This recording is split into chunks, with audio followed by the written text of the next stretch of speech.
This episode of Fine Scale Modeler's new product rundown features Meng's Mustang, Hobby Boss's Dunkirk, Revell's Tiny T55, Hasegawa's Foxbat, and Tamiya's Tony. Welcome to New Product Rundown, Fine Scale Modeler's twice monthly review of the latest kits and accessories. I'm Aaron Skinner. And I'm Elizabeth Nash. We start this episode with a familiar subject, the P51D from Meng. Yeah, what sets this kit apart is the engineering and design that allow it to be built without glue. But that doesn't mean this is a simple kit with few parts and little detail. No, on the contrary, details and features abound.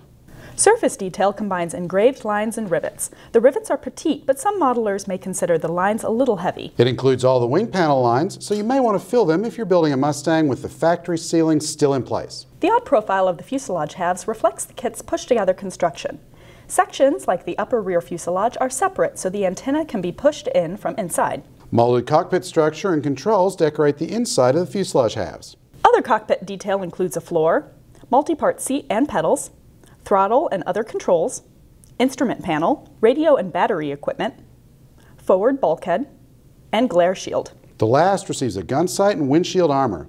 The rest of the clear parts look sharp with cleanly molded frames that should make masking easy. Optional sliding sections are provided, but the instructions don't indicate which to use. A faint mold seam runs down the middle of both, but it should be simple to polish away.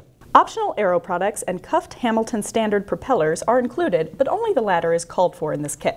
Two types of spinner are offered, but only one is used here. Exhausts with and without the aluminum fairing are included. Of the two aircraft included on the marking options, wartime images show American Beauty with the fairing and Short Fuse Sally without. The ends of the pipes are molded hollow. Meng correctly models the rear wall of the main gear bay as the wing's main spar. Tires are separate from the wheels and gear legs. Tabs pose the separate flaps drooped. The rudder and ailerons are also separate, but the elevators are integrated into the horizontal stabilizers. The Mustang's prominent radiator scoop is a subassembly with a one-piece intake and detail inside.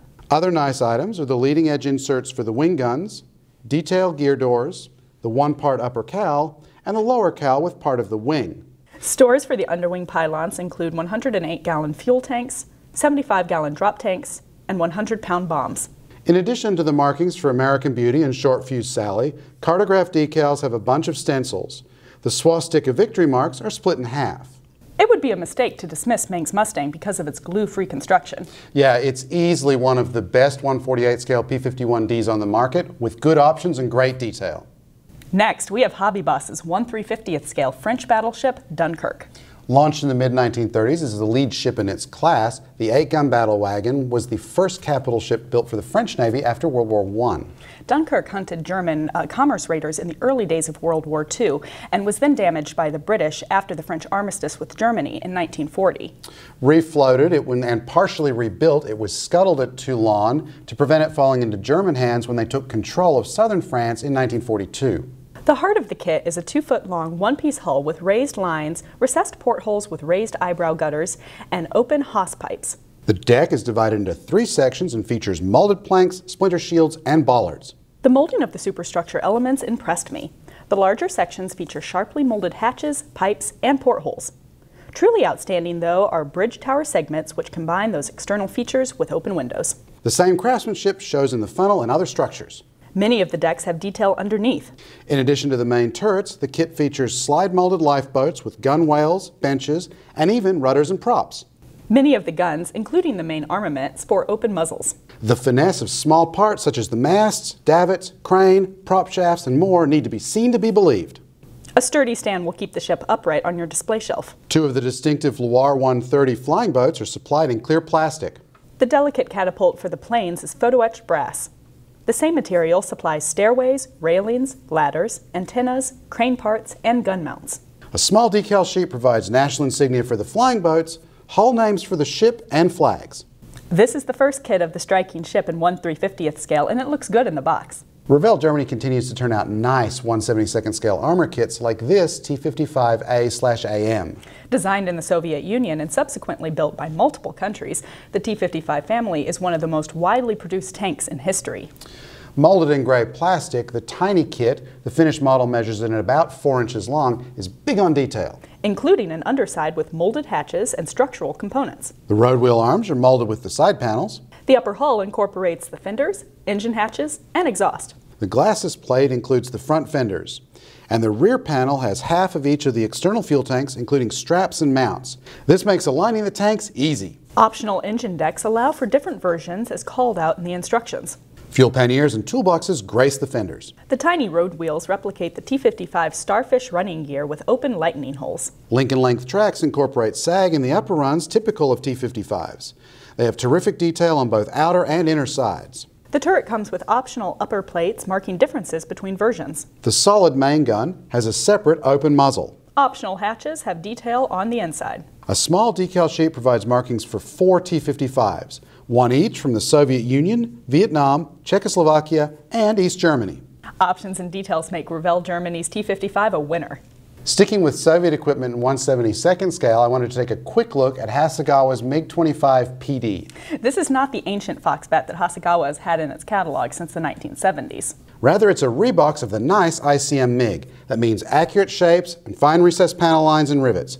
Look at the fine wing fences. The unique fuselage construction has the vertical stabilizers and ventral fins incorporated into a section of the body. That should minimize alignment problems. There's structural detail in the wheel wells, but the cockpit is a little sparse, with seat, floor, walls, instrument panel, and control stick. But the canopy's pretty tiny, so there's not much to see anyway. The engines and landing gear look decent, and you can arm your Foxbat with R-40 Acrid and R-60 Aphid missiles. There's also a centerline fuel tank. Colorful decals provide markings for 2 Russian Air Force Foxbats. It's nice to see this kit in wider release. It's not a straightforward build, but it's a great starting point for a MiG-25. Hey Aaron. Yeah, Elizabeth? Know what time it is? Right on. Let's head to the coffee shop.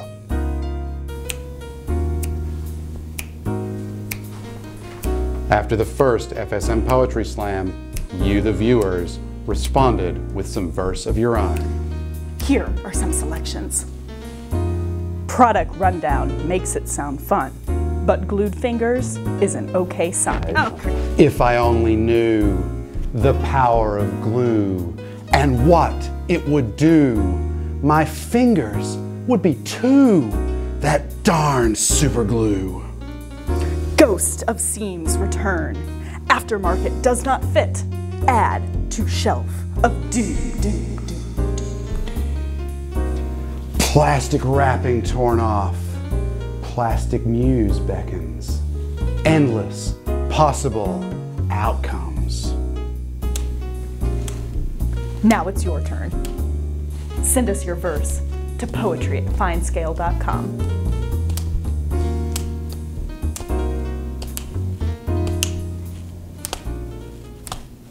Finally, let's take a look at Tamiya's 1/48 scale Ki-61 high-end.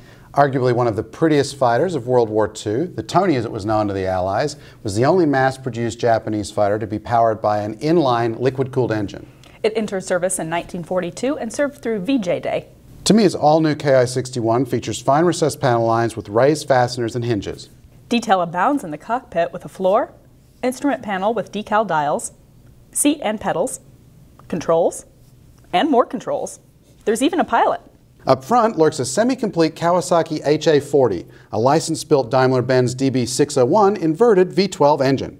The upper cowl is left loose to display the power plant, or an optional clear port fuselage half shows off the detail if desired. The one-piece lower wing quickly sets the angle, and substantial reinforcing spars inside both the upper and lower wings fight warping. The belly radiator scoop comprises detailed faces, separate external panels, and multi-part intake vane. Drop tanks can be hung under the wings, and the molding on the landing gear is first-rate. Optional fuselage sections after the cockpit provide for the canopy to be opened or closed. The latter has a molded recess to accommodate the clear part. Both open and closed canopy parts are given. Clear plastic also supplies a landing light cover for the wing and the gun sight. Tamiya includes a sheet of masks for the canopy and light. Decals provide markings for 2 late-war Ki-61s. The sheet includes the distinctive fuselage stripes, stencils, and even the yellow leading edges. Tamiya's kit makes it easy to add a sharp Tony to your collection. Look for reviews of it, along with the Mustang, Dunkirk, and T55 in upcoming issues of Fine Scale Modeler magazine. And you can see more new products in the March issue on sale now. Thanks for visiting Finescale.com. I'm Aaron Skinner. And I come in peace. Yeah, man. The Mustang's prominent radiate... I'm not going to do Turkey Nash. No. You're not getting Turkey Nash. Just say no to turkey.